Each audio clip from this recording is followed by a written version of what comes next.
पाहुणे मंडळी कोणत्या गावचं पाहुणं? वडाळा काय कसं काय काय आला काय मुलीसाठी आलतो. मुलगी मुली हा लग्न झालंय 35 वय आहे. BE झालंय. तुमचं अजून लग्न झालं ना? काय दाढी पांढरी झाली. बघा की बघू घे तुमच्या गावाकडे गरीबाचं कल्याण करा एखाद्या मुलीचं. काय किती आहे आता? शाळा शिक्षण किती झालंय? BE झालंय. BE अरे, शिक्षणाला आहे डिमांड.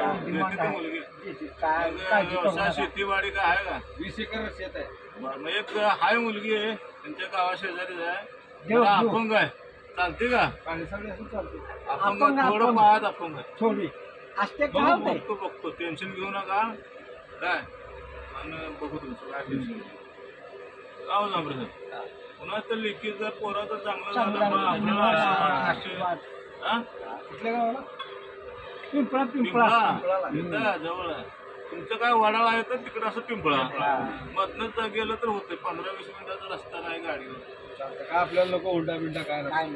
आई वडील भाऊ बहिणी ऐका नाही हाय सगळे सगळं नातं असलं तर देतील कोणाच घेत नाही. एकटाच म्हणलं उडान टप्प म्हणजे देत नाही ते कोण देत नाही हा सगळं माणसं पाहिजे सगळे पाहिजे. झालं.